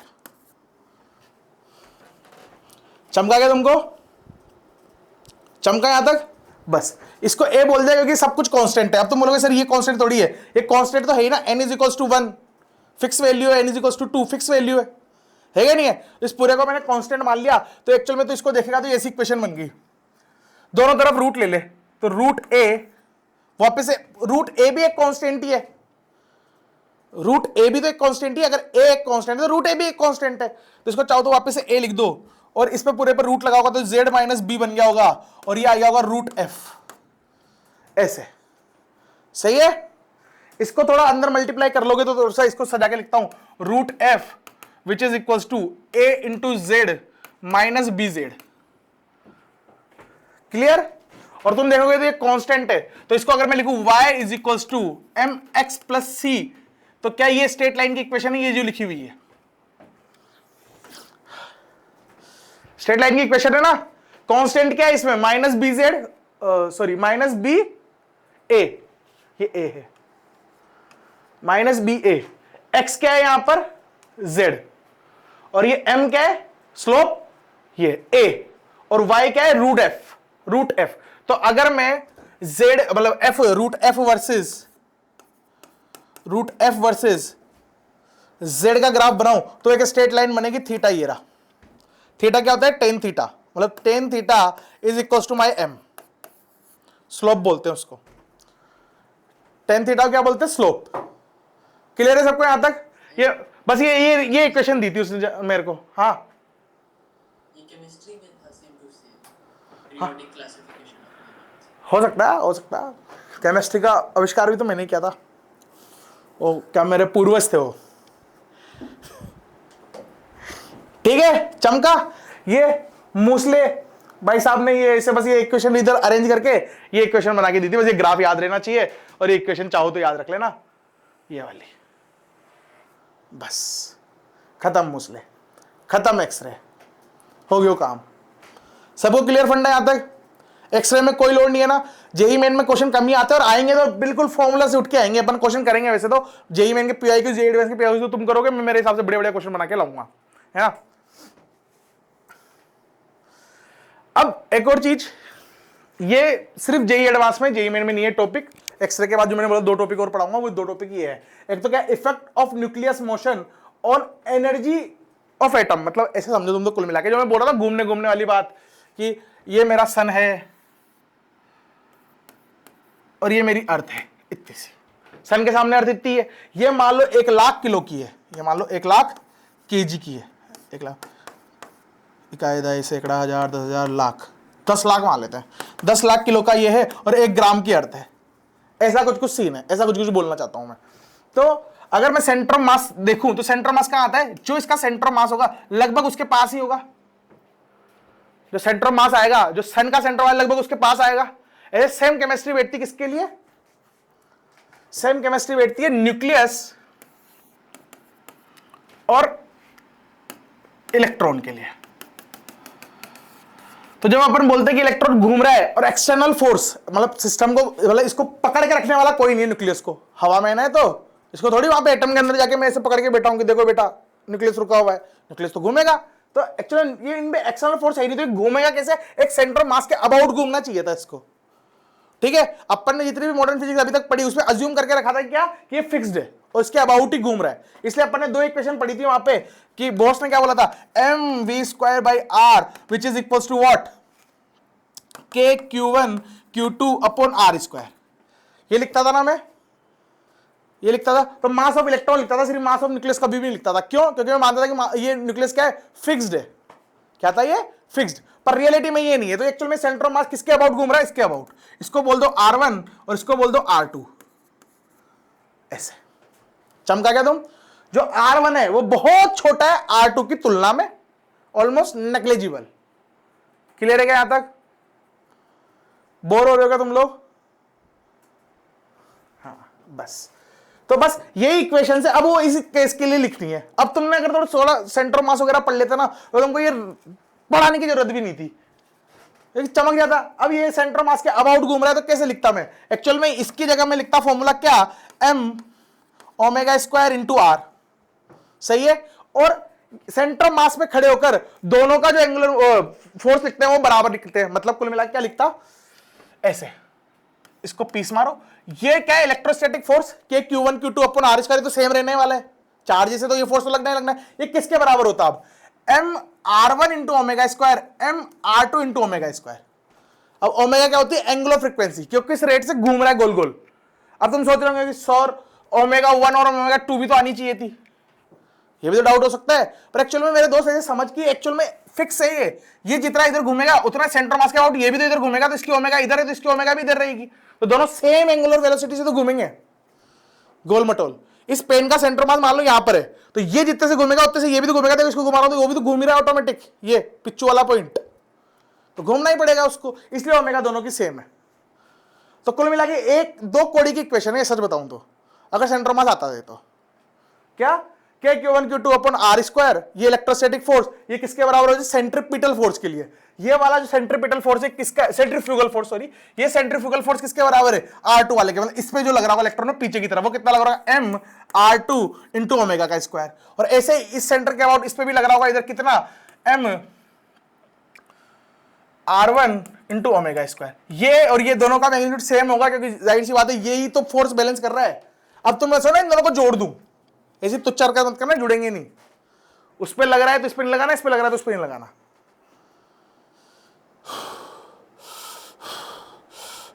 ठीक है, ठीक है, मेरे फेफड़े बाहर आ जाएंगे अगर तुम्हें समझ में नहीं आई तो ये बात।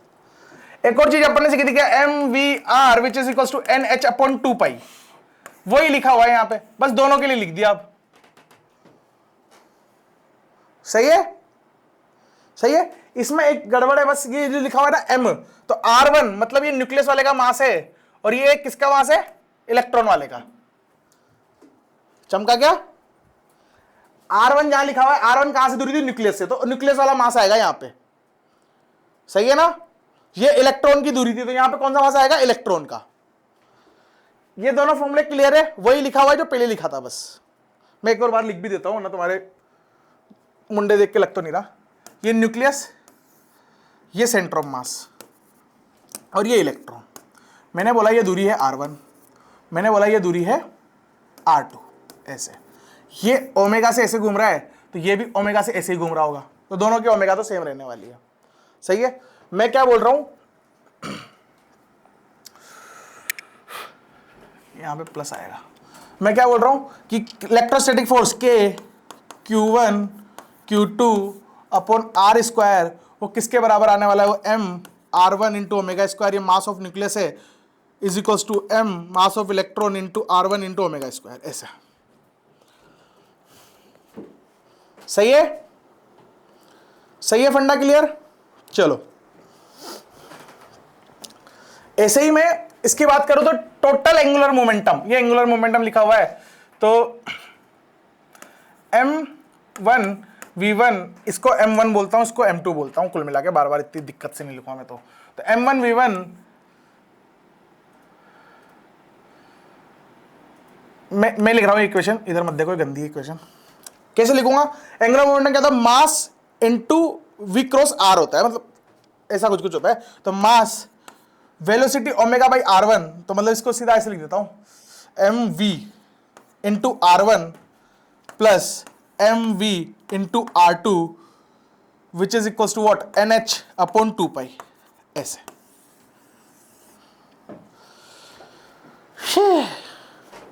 ठीक है, यहां तक इन दोनों इक्वेशन का यूज करके दो इक्वेशन आती है, ये है दोनों काम की, ये तो बेकार थी। ये अपन ने वहां पे भी निकाली थी, रेडियस ऑफ nth ऑर्बिट, दोनों इक्वेशन की वेलोसिटी निकाल के उसमें डाल दो, तो रेडियस ऑफ nth ऑर्बिट वो कैसे लिखते हैं अपन, n स्क्वायर अपॉन z, और ये me अपॉन म्यू क्या है, अभी म्यू क्या है एक्चुअल में, म्यू है m1 plus m2, sorry m1 m2 upon m1 plus m2, ये म्यू है, ये म्यू लिखा हुआ है, इसकी वैल्यू ये है m1 m2 upon m1 plus m2। Clear है फंडा यहां तक? बढ़िया, बस वही खेला है सेम। ये nth अगर तुमको रेडियस rn लिखना है तो ऐसे लिखोगे, और अगर तुमको एनर्जी ऑफ द सिस्टम लिखनी हो ऐसे लिखोगे। म्यू ऊपर आ जाता है, m नीचे चला जाता है। वैसे क्वेश्चन आने की संभावना इसमें बहुत कम है, कुल मिला के काम का टॉपिक है नहीं, पर छोड़ना कुछ भी नहीं था तो मैंने पढ़ा दिया ये बस।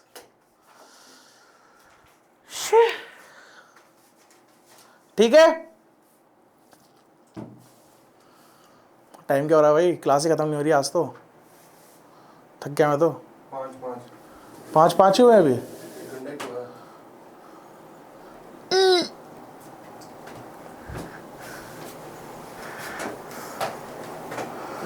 मैं तो थक गया यार, मेरे को लगा था एक्स्ट्रा ही खत्म नहीं हो पाएगा आज, ज्यादा स्पीड में पढ़ा दिया क्या मैंने? सब खत्म हो गए, चैप्टर खत्म हो गया। क्वेश्चन कराने, हालांकि अभी तो एक लेक्चर और जाएगा इसमें। तो आज इतनी जल्दी छोड़? हाँ जल्दी कैसे छोड़ दे यार, ज्यादा स्पीड में पढ़ा दिया क्या मैंने बच्चों? नहीं, मेरे को भी लगा स्पीड में तो नहीं पढ़ाया यार, बस जल्दी खत्म हो गया। मैं समझा थोड़ा आसानी से देता हूँ शायद। देखो देखो, एटॉमिक कॉलिजन के बारे में समझते हैं अपन ना थोड़ा बहुत, ये खत्म करके फिर क्लास एंड कर देंगे। इसमें थोड़ा जाएगा, 15-20 मिनट जाएंगे इसमें, है ना। देखो एटॉमिक कॉलिजन, पहले तुम कॉलिजन ही समझ लो यार। कॉलिजन में देखो तुम्हें 3 चीजें समझ में आनी चाहिए। पहली बात तो बस अभी के लिए इतना बता लो जितना तुम्हारी जरूरत है, बाकी सेंटर मास एकदम डिटेलिंग में मजा आ जाएगा तुमको, ऐसे पढ़ाऊंगा, है ना। क्या होता है कि ये भी जेई एडवांस के लिए, ऐसे जेई मेन के लिए नहीं है। ऐसे समझो कि 2 मासेस है, इसको बोल दिया मैंने m, ये भी m है, दोनों सेम मास है, ठीक है। ये मान लो आ रहा है v वेलोसिटी से, किससे आ रहा है ये? v वेलोसिटी से, और v वेलोसिटी से आके इसको टकराएगा ये, है ना, इसको आके ठप्पा मारेगा ये, और उसके बाद क्या क्या होगा तो वो डिपेंड करता है कि कोलिजन किस टाइप के हुए हैं। तो कोलिजन मोटा मोटा तुम ऐसे समझो कि एक कोलिजन तो ऐसा हो सकता है कि आया, टकराया, शेप नहीं बदली, जैसे ऐसे बोले होती है ना अलग अलग, जैसे क्ले जानते हो ना, क्ले मिट्टी, क्ले मिट्टी, तो मिट्टी की गेंद है, मिट्टी की गेंद को मैं अगर ऐसे गिराऊंगा तो नीचे गिर के और उसकी शेप ऐसे चपटी हो जाएगी ना। ऐसे ही अगर स्टील की गेंद है तो नीचे जाऊंगा भट्ट लगा से बोलेगी, मतलब थोड़ी सी भी ऐसे पिचकेगी नहीं हो। ऐसे टेनिस की बॉल है तो जाऊंगा तो पिचकेगी, नीचे गिरेगी, जब सरफेस पे पिचकेगी वापस रिबाउंड करके अपनी शेप में आ जाएगी, सही है ना। तो ये 3 तरह की वेराइटीज मैंने तुमको बताई, है ना। तो 3 तरह की वेराइटी, अब इनको समझते कैसे, ई से। अगर ई की वैल्यू 0 लिखी हुई है, ई की वैल्यू 0 लिखी हुई है, मतलब क्या हुआ कि ऐसे 2 क्ले की बॉल थी, एक क्ले की बॉल रुकी हुई थी, एक आई आके चिपक गई उसके, अरे 2 मिट्टी की बॉल चिपक जाएगी ना आपस में, तो आके चिपक गई, मतलब वो वापस सेपरेट हुई नहीं, टक्कर लगने के बाद आई और चिपक गई, सेपरेट नहीं हुई, उसके लिए ई इज इक्वल टू 0। ये ई क्या है? कोएफिशिएंट ऑफ रेस्टिट्यूशन बोलते हैं इसको, हाँ कोएफिशिएंट ऑफ रेस्टिट्यूशन, ये पढ़ेंगे अपन, बस अभी नाम पता होना चाहिए। और एक और कोलिजन होता है ई इज इक्वल टू 1 लिखा हुआ है अगर, इसका मतलब क्या है कि वो ऐसी बॉल है कि वो टकराई, कुछ भी परिवर्तन नहीं हुआ, ना तो शेप बदली ना क्या, पूरी एनर्जी कंजर्व्ड रही। इसका मतलब क्या? एनर्जी पूरी क्या रही? कंजर्व्ड, एनर्जी में कोई परिवर्तन नहीं आया। इसमें टकराई तो एनर्जी में कुछ लॉस हुआ होगा क्योंकि उनकी शेप बदली है। तुमने बचपन में पढ़ी होगी ना, पोटेंशियल की शेप बदलने में एनर्जी का बदलाव होता है, तो जब शेप बदली तो एनर्जी बदल गई होगी। पर और मैं E इज इक्वल टू 0 लिख रहा हूं मतलब एनर्जी कंजर्व नहीं है, पर जब मैं E इज इक्वल टू 1 लिख रहा हूं इसका मतलब क्या है कि एनर्जी कंजर्व्ड है, उनकी एनर्जी क्या है? कंजर्व्ड है, मतलब सिस्टम की एनर्जी में कोई परिवर्तन नहीं आया। E इज इक्वल टू 1 का मतलब इन दोनों की एनर्जी में कोई चेंजेस नहीं आए, हीट एनर्जी फलाना वाला तो कंसीडर कर भी नहीं रहे अपन, और किसी में भी कुछ भी चेंजेस नहीं आया। एक और होता है कि E की वैल्यू 1 से छोटी और 0 से बड़ी हो जाए।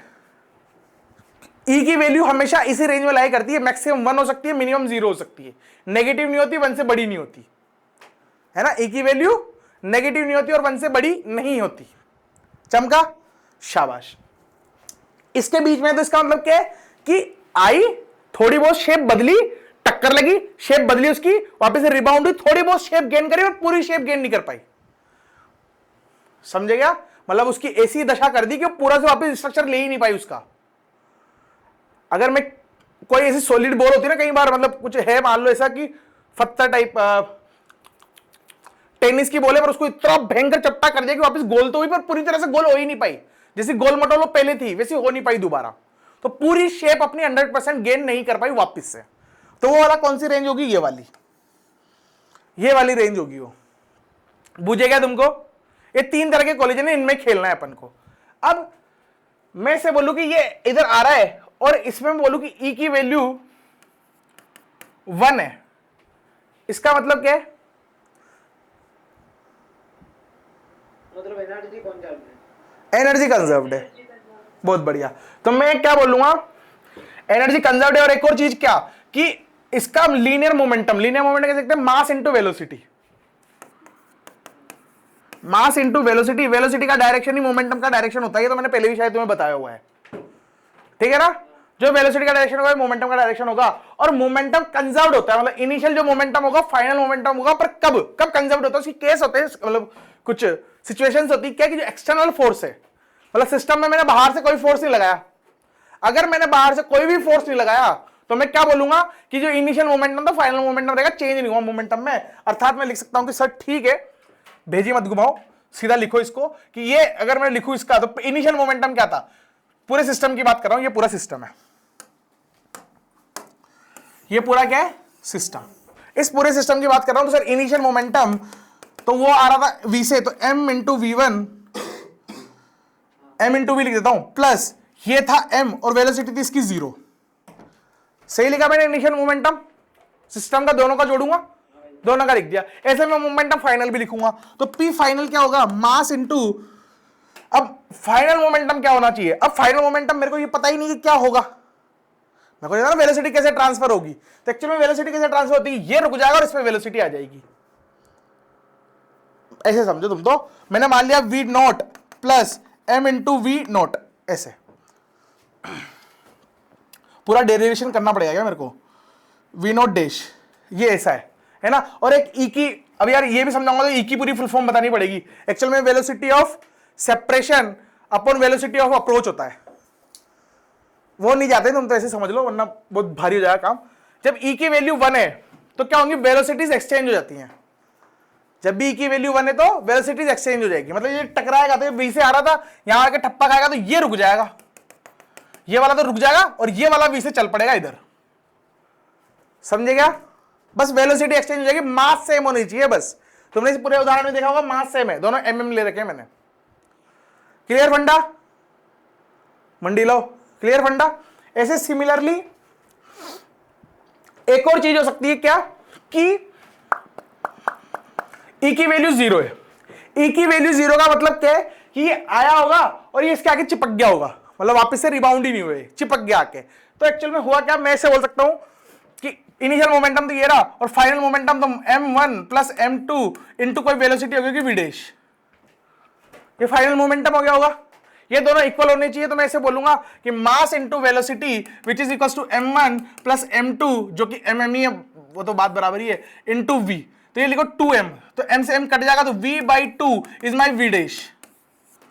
मतलब अगर e की वैल्यू 0 है तो वेलोसिटी क्या हो गई, आधी, वेलोसिटी आधी हो गई, तो काइनेटिक एनर्जी भी आधी होगी यार।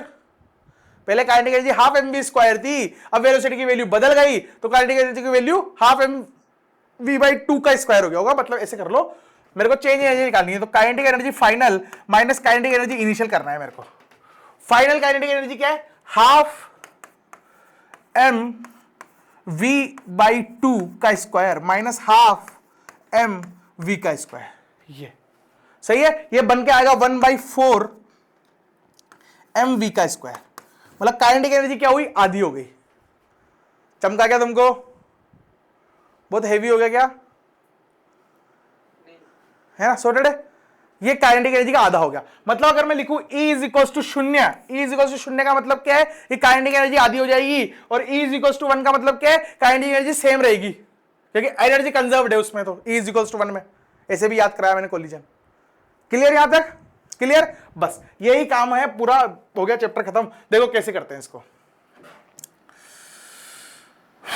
एक्चुअल में हाइड्रोजन से मैं न्यूट्रॉन की टक्कर करवा रहा हूं। किसकी, न्यूट्रॉन की। प्रोटॉन प्लस न्यूट्रॉन, एक इलेक्ट्रॉन था, इसमें एक इलेक्ट्रॉन है, और जितना इलेक्ट्रॉन उतना प्रोटॉन, तो इन दोनों का मास क्या होगा, बराबर होने वाला है। यहां पे तो मैं बोलूंगा इसका मास अगर छोटा m है तो इसका मास भी छोटा m होगा, सही है। और ये दोनों जाके टक्कर मारने वाले हैं आगे। क्लियर। अब इन दोनों ने टक्कर मारी तो कोलिजन हो सकते हैं 3 टाइप के। तो क्या क्या सीखा अपन ने सर, एक तो E इज इक्वल टू 1 हो सकता है, E इज इक्वल टू 0 हो सकता है, और E 0 से छोटा, सॉरी 1 से छोटा और 0 से बड़ा। इन 3 केस हो सकते हैं टक्कर लगी तो, ये 3 केस हो सकते हैं। अब जनरली अपन से पूछा क्या जाता है कि आया, टकराया और एनर्जी लॉस हुआ होगा। अगर ये वाला केस है तो एनर्जी लॉस नहीं हुआ, E is equal to 1 energy loss नहीं हुआ। और इन दोनों में क्या है, एनर्जी लॉस हुआ होगा, थोड़ा बहुत ही हो, इसमें थोड़ा बहुत हुआ होगा, इसमें पूरा ही हो गया होगा, मतलब आधी हो गई होगी इसमें। E इज इक्वल टू 0 में क्या हो गया, काइनेटिक एनर्जी आधी। क्लियर। और इसमें क्या हुआ होगा कि कुछ कुछ हुआ है, अभी देखेंगे, पर कुछ कुछ तो हुआ होगा, लॉस तो हुआ है, पर कितना हुआ है वो देखेंगे अपन। ऐसा हुआ, सही है। अब वो एनर्जी गई कहां पे होगी, वो एनर्जी गई कहां पे होगी, ये आके इसमें टकरा रहा है, इलेक्ट्रॉन से टकरा रहा है, एनर्जी दे रहा होगा, एनर्जी दे रहा होगा, तो वही n is equal to 1, n is equal to 2, n is equal to 3 वाली कहानी यहां पे जोड़ दी जाएगी। और क्या बोलूंगा उसमें मैं कि एनर्जी मिली इस इलेक्ट्रॉन को एनर्जी मिली, तो एनर्जी एक्साइट करेगा, एक्साइट करके यहां पे चला जाएगा ऊपर, ऐसा होगा। तो इन्होंने टक्कर लगी, टक्कर लगने में जो एनर्जी का लॉस हुआ, वो एनर्जी का लॉस किस फॉर्म में कन्वर्ट हुआ होगा। देखो रियलिटी में तो क्या हो सकता है, शेप बदलने में भी एनर्जी गई होगी, हीट में भी एनर्जी गई होगी, पर अपन यहां पे कंसीडर नहीं कर रहे हो सारी चीजें। अपन मान रहे हैं कि जो एनर्जी लॉस हुआ वो सारी की सारी एनर्जी कहां गई, इलेक्ट्रॉन को एक्साइट करने में, मतलब यहां से यहां तक पहुंचाने में गई सारी एनर्जी। क्लियर है। ठप्पा लगने के बाद सारी एनर्जी क्या हुई, सिर्फ इलेक्ट्रॉन को एक्साइट करने में यूज करी गई है, उसके अलावा कहीं नहीं करी गई, ये बोला जाता है इसमें। सही है, अजम्पशन समझ जाओगे इतना, बहुत बढ़िया। अब इसमें ऐसे समझो कि यहां से यहां तक जाने में 10.02 इलेक्ट्रॉन वोल्ट एनर्जी चाहिए होती है, 0.2 चाहिए होती है, सॉरी 10.2 चाहिए होती है ना, कि 0.2 चाहिए होती है। क्या देखा था अपन ने, n इज इक्वल टू 1 से n इज इक्वल टू 2 का एनर्जी गैप 10.2 भैया, 10.2। 10.2 बढ़िया, मैंने 10.2 लिख दिया यहां पे। तो अब मैं ऐसे बोलूं कि इसकी काइनेटिक एनर्जी, मतलब ये आ रहा है v रफ्तार से, मास पता है तो हाफ mv स्क्वायर लगा लेंगे, उससे रिजल्ट निकल के आता है, तो मेरे को सीधा काइनेटिक एनर्जी देगा। जनरली वो मेरे को दे दिया, मान लो 5 इलेक्ट्रॉन वोल्ट एनर्जी दी है। कितनी एनर्जी दी, 5 इलेक्ट्रॉन वोल्ट।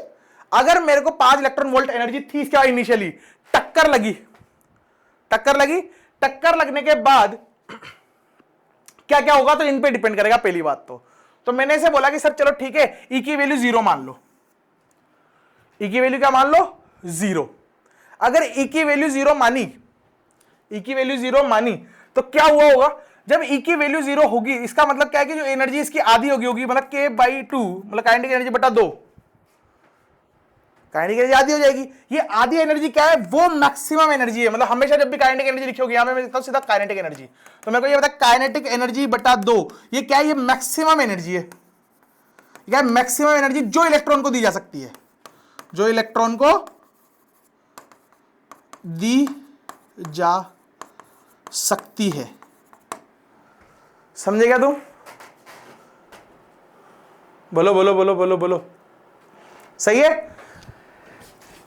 इसके अलावा किसी भी केस में चल जाओ तुम, मैक्सिमम एनर्जी तो यही होगी। मेरे को ये नहीं भी दे रखा होता ना, तब भी मैक्सिमम एनर्जी तो यही बनती।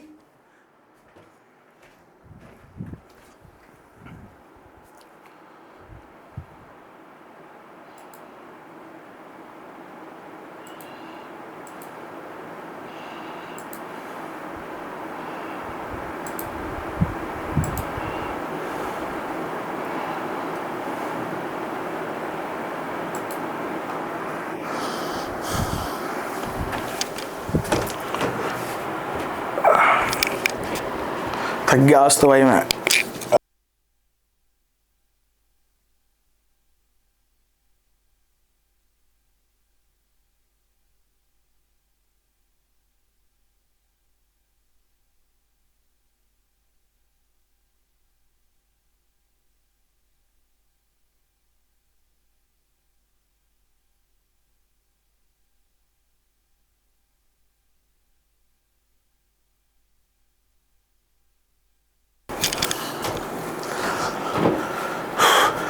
हाँ, तो कोई सा भी केस हो, सबसे ज्यादा एनर्जी लॉस इसी में होगा।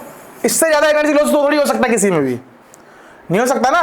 सबसे maximum energy loss is equal to 0 में होने वाला है, बाकी 0 से बड़ी और 1 से बीच में होगी, तो इसमें तो होगा ही नहीं एनर्जी लॉस, और इसमें मैक्सिमम होगा, उसके बीच में यहां पे कहीं होगा। सही बात है। तो मैंने कौन सा केस मान लिया कि जनरल केस मान लिया, काइनेटिक एनर्जी बटा 2 ये मैक्सिमम काइनेटिक एनर्जी है जो कि इलेक्ट्रॉन को दी जा सकती है एक्साइट करने के लिए। चमका तुमको? बढ़िया। बस अब खत्म होने वाला है चैप्टर। बोलता बोलता बहुत टाइम हो गया, पर हो नहीं रहा, पता नहीं क्यों, नक्का चैप्टर है ये भी। तो मैंने ऐसे बोला कि अगर तुमको काइनेटिक एनर्जी दे दी, मान लो 20 इलेक्ट्रॉन वोल्ट, कह दिया तुमको काइनेटिक एनर्जी 20 इलेक्ट्रॉन वोल्ट, और यह है n इज इक्वल टू 1 और यह n इज इक्वल टू 2, इनका एनर्जी गैप है भाई साहब 10.2 इलेक्ट्रॉन वोल्ट। मेरे को बता कौन कौन से कोलिजन पॉसिबल है, पॉसिबल कोलिजन्स किसकी टर्म्स में? E इज इक्वल टू 1 हो सकता है क्या, E इज इक्वल टू 0 हो सकता है क्या, E is equal to less than 1 greater than 0 हो सकता है क्या, या तीनों हो सकते हैं? ये बताओ, मैं करके बताता हूं। देखो अभी शुरुआत में तुम ब्लैंक हो, अभी समझोगे नहीं। देखो मेरे को ये पता है कि मैक्सिमम काइनेटिक एनर्जी कितनी दे सकता हूं मैं, 20/2 आधी। तो मेरे को मैक्सिमम काइनेटिक एनर्जी मेरे पास 10 इलेक्ट्रॉन वोल्ट, ये मेरा मैक्सिमम एनर्जी जो मैं इलेक्ट्रॉन को दे सकता हूं। पर अपन को एक्साइट करने के लिए, इलेक्ट्रॉन को एक्साइट करने के लिए एग्जैक्ट उतनी एनर्जी चाहिए जितनी यहां पे लिखी है। सिखाया था ना पहली क्लास में अपन ने, तो एग्जैक्ट 10.2 चाहिए, इसके बाद तो है ही 10, तो एक्साइट होगा ही नहीं इलेक्ट्रॉन, नहीं होगा ना। तो एक्साइट हुआ ही नहीं, तो एनर्जी लॉस कहां हुआ होगा? फिर एनर्जी गई कहां पे होगी? एनर्जी कहीं ना कहीं तो जाना पड़ेगा। Energy neither be created not be destroyed. तो हम ये बोलेंगे कि सर अगर इसमें एनर्जी लॉस हुआ ही नहीं, तो इसमें एक ही कोलिजन का केस बन सकता है क्या, E इज इक्वल टू 1। खत्म। चमका क्या तुमको? चमका क्या तुमको? कैसे मैंने जज किया तीनों में से कौन सा होने वाला है? बस यही खेला है पूरे चैप्टर में। अगर मेरे को ऐसे बोल दे कोई, नेक्स्ट स्लाइड भी लिखते हैं, वैसे ये लास्ट स्लाइड एड हुई है, इसका स्लाइड एड नहीं होगी इसमें। मैं ऐसे बोलूं कि तुमको काइनेटिक एनर्जी दे रखी है 26 इलेक्ट्रॉन वोल्ट, तो थोड़ी ज्यादा होगी। अब एग्जैक्ट 10.2 का आधा क्या होता है, डबल क्या होता है, 20.4 ये दे रखी है, ये दी है काइनेटिक एनर्जी। बताओ, बोलो कौन सा कोलिजन होगा? E is equal to 1, E is equal to 0, E की वैल्यू 1 से छोटी, 0 से बड़ा।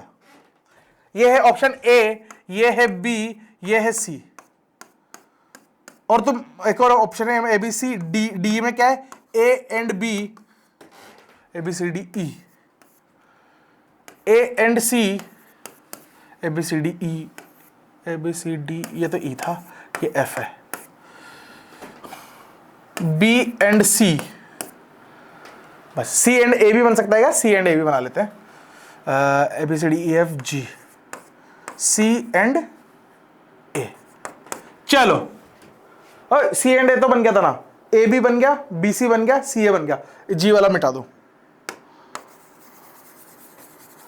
चलो वॉरियर्स बताओ कौन सा ऑप्शन होगा? अमन बता। मुझे तो लग रहा है डी होगा। D, A and B, A and B, ठीक है, ये है अमन का। और कोई? सौम्या? खाली ए होगा, खाली ए एंड बी होगा, ए एंड बी। भाई नामों की स्पेलिंग जज मत करना, मैं ऐसे लिखूंगा। ये क्या नाम है तेरा? अंजलि? मेरे हिसाब से बस बी आ रहा है। बी आ रहा है तुम्हारे हिसाब से? बढ़िया, ठीक। ठीक है। और सुखजीत भैया डी लग रहा है। डी लग रहा है, डी। चलो सौम्य मेरे को बताएगी तू ए एंड बी कैसे हुआ? भैया इसमें ई वो ए वाला ई इक्वल टू 1 होगा, इसलिए क्योंकि जितनी एनर्जी चाहिए तो उतनी वो लग जाएगी उसमें हाँ हाफ होके। हाँ, और तो E is equal to 1, half हो जाएगी। तो E इज इक्वल टू 1 तूने बोला, इसका मतलब क्या है कि वो एक्साइट हुआ ही नहीं। E इज इक्वल टू मतलब एनर्जी लॉस ही नहीं हुआ। एनर्जी लॉस होगा तभी तो इलेक्ट्रॉन को मिलेगी। जो एनर्जी उसने लॉस कर दी कोलिजन में, वही एनर्जी किसको मिली है? इलेक्ट्रॉन को। ये बात समझ में आ रही है तुमको? क्लियर है? उन्होंने टकराव में जो एनर्जी लॉस हुई है वो एनर्जी किसको मिली है? इलेक्ट्रॉन को एक्साइट होने के लिए। तो बता, फिर तो खाली E इक्वल टू 0 वाला होना चाहिए, क्योंकि इसमें हाफ एनर्जी जो है वो मैक्सिमम उसमें यूज हो जाएगी। बहुत बढ़िया, हो सकता है थोड़ा सही ट्रैक पे तू। अब अमन भाई ऐप होगा क्या? क्या एफ? एफ क्या है? A and C, B and C. B C तो नहीं होगा भैया, मुझे लगता है सी तो नहीं होगा। सी तो क्यों होगा? आधी अधूरी एनर्जी लॉस करा के क्या ही कर लोगे तुम? इस केस में तो आगे जाके हो सकता है करवा दूं मैं। ये भी आइडिया दिया है तो ऐसा क्वेश्चन बनाऊंगा अब।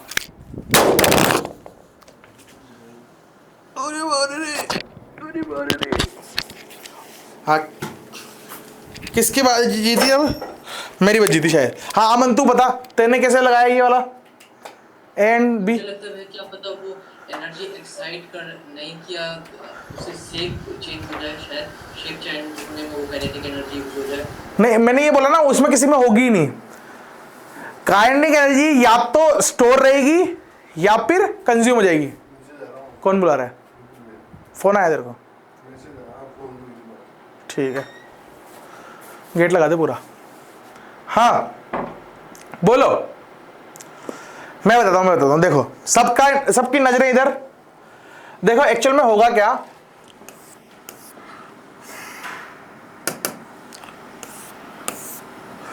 मैंने बोला कि इसको यहां से यहां तक जंप करने में चाहिए 10.2 इलेक्ट्रॉन वोल्ट। अपने को K/2 जो थी वो मैक्सिमम एनर्जी थी जो यूज करवा सकते हैं इलेक्ट्रॉन को एक्साइट करने के लिए, वो आ गई 10.2 exact. 10.2 exact.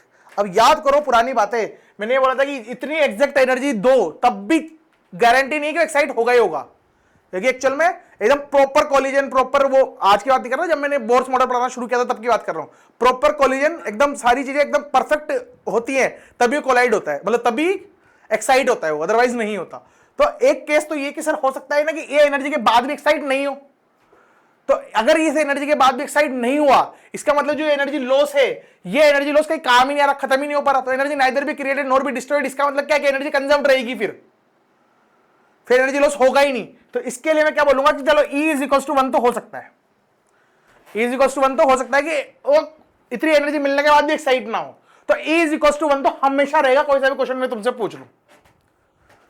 E is equal to 1 तो हमेशा रहेगा, मैं कोई सा भी क्वेश्चन तुमसे पूछूं। चमका गया तुमको? ऐसे सिमिलरली अब इसके बाद केस बनता है कि E इज इक्वल टू 0 हो सकता है क्या? हाँ बिल्कुल हो सकता है कि अगर उसको एग्जैक्ट 10.2 मिल रही तो कर जाएगा यार वो तो एक्साइट, क्या लोड है उसको, सही है। तो E इज इक्वल टू 0 भी पॉसिबल है। अब E की वैल्यू 0 से 1 से छोटी और 0 से बड़ी हो सकती है क्या? नहीं। क्यों? क्योंकि अगर इसका मतलब क्या है कि मैक्सिमम एनर्जी लॉस नहीं हो रहा, कुछ तो हो रहा है, पर तो जितना भी एनर्जी लॉस कर दूं, अगर मैं इससे ज्यादा इससे कम एनर्जी लॉस करूंगा तो एनर्जी कितनी मिलेगी उसको? है थोड़ा सा भी एनर्जी लॉस हो गया तो 10.2 से तो कमी हो जाएगी, है ना। तो ये पॉसिबल नहीं है, ये वाला पॉसिबल नहीं है। चमका क्या सबको? चमका क्या? अगर मान लो इसको 20 की जगह मैं लिख दूं 22.4, अब बताओ क्या होगा ऑप्शन? अगर मैं ये लिख दूं 22.4 तो बताओ क्या होगा?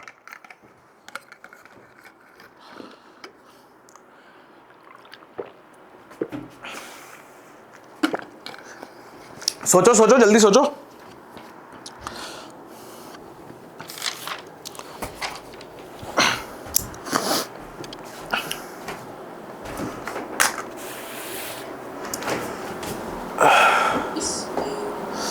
A and C, हैं? ए एंड सी, क्या पता हो सकता है? सब जवाब दो भाई।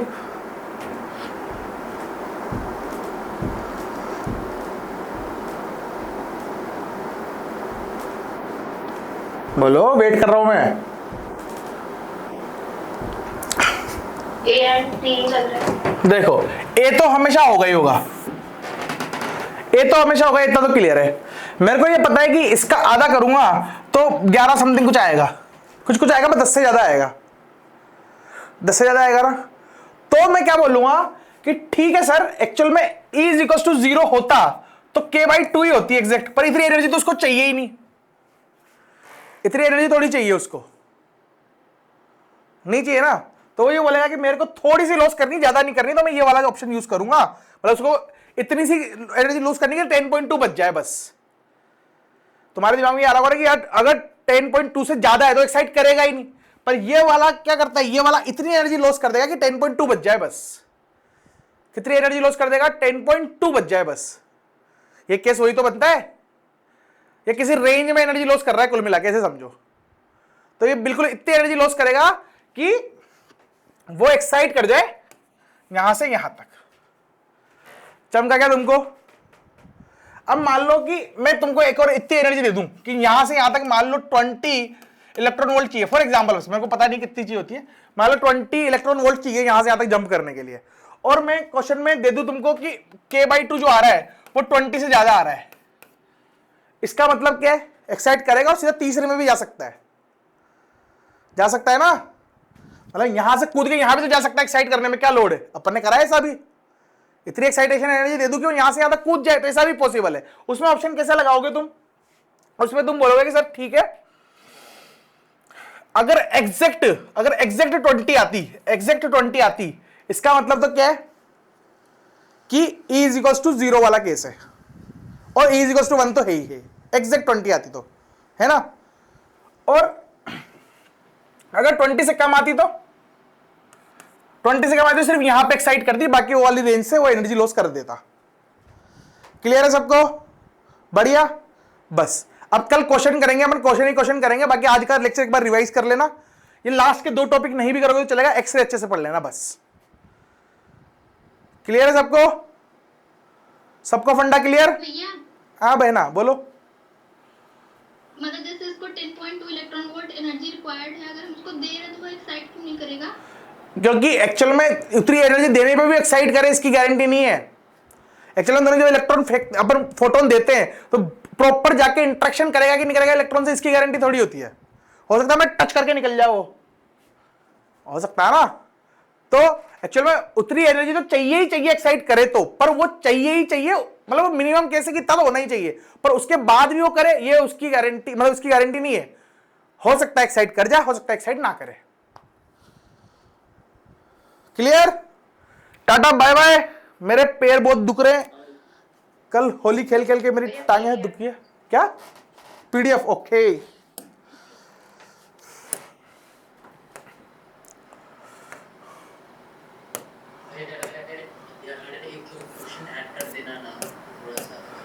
अरे नहीं नहीं, ऐड नहीं करो कुछ भी, कल कराऊंगा मैं सारे।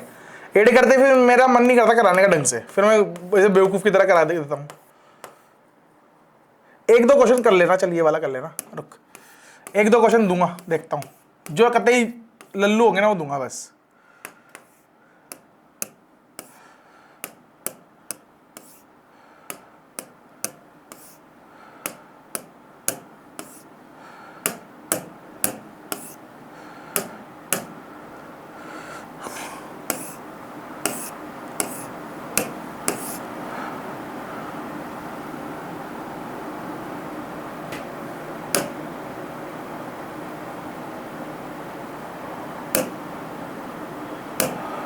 बस ये एक ही कर लेना।